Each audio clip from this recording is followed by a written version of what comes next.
Hello အားလုံးပဲမင်္ဂလာပါဒီမှာကျွန်တော်တို့အခုရောက်လာတဲ့ဟိုတယ်ကိုရောက်ရှိလာပါပြီဝင်လာတာနဲ့တခါတည်းကျွန်တော်တို့ဘယ်ဘက်အချမ်းမှာအိမ်သာရီချိုးခန်း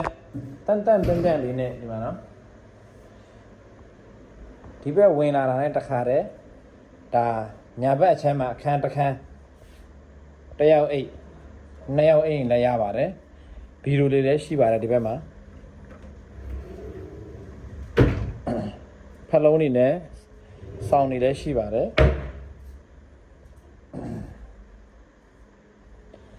ဒီဘက်ထွက်သွားတာနဲ့တခါတည်းကျွန်တော်တို့ဒီမှာရေခဲတစ်တာကျွန်တော်တို့ကတော့ဒီမှာဘီယာတွေဝယ်ယူရထားတယ်အောက်ထပ်မှာလည်းရှိတယ်ဘီယာနဲ့ကျွဲရိုင်းနဲ့ပြီးတော့ကျွန်တော်တို့ဒီဘက်သွားတာနဲ့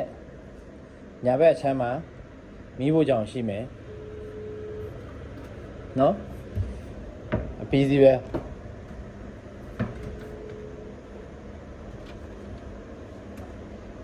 တန်တန်ဖြန့်ဖြန့်လေးနဲ့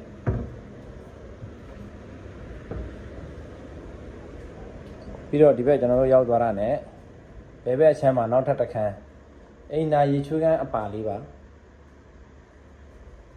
အခန်းလေးကလည်းတန်တန်လေးနဲ့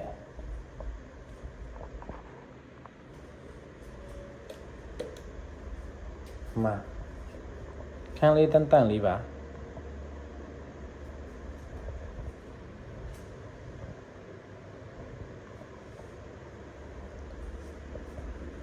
ဒီဘက်မှာလည်းအဝတ်ထားလို့ရတဲ့နေရာရှိပါတယ်ထွက်သွားတယ်ကျွန်တော်တို့ဧကန်လေးရောက်ပါပြီเนาะဒီမှာ living room နဲ့ကျွန်တော်တို့စားတောက်ဆောင်လေးရှိတယ်ရောက်သွားညာဘက်အချမ်းမှာနောက်ထပ်တစ်ခန်းရှိပါတယ်ဒီမှာကျွန်တော်တို့3ရောက်လာတာဆိုတော့3ခန်းပေါ့เนาะဒီဘက်မှာလည်းနောက်ထပ်ဧည့်သည်တွေလာလို့ရတယ်အမွေးတွေလည်းရှိတယ်စောင်းတွေလည်းရှိပါတယ်ဖက်သွားတယ်ကျွန်တော်တို့ဒီဘက်မှာကျတော့ sea view ပေါ့နော် sea view ကိုကျတော့ဒီရက်နဲ့ကျွန်တော်တို့ကောင်းကောင်းလေးရှိတယ်ဒီမှာကတော့ကမ်းခြေပါအားလုံးရေလိုင်းလေးတွေလည်းမြင်ရပါတယ်ဒီဟိုတယ်လေးပါ sea view လေးနဲ့ဒီမှာ night view လေးကြည့်ပြီးတော့တားရပါတယ်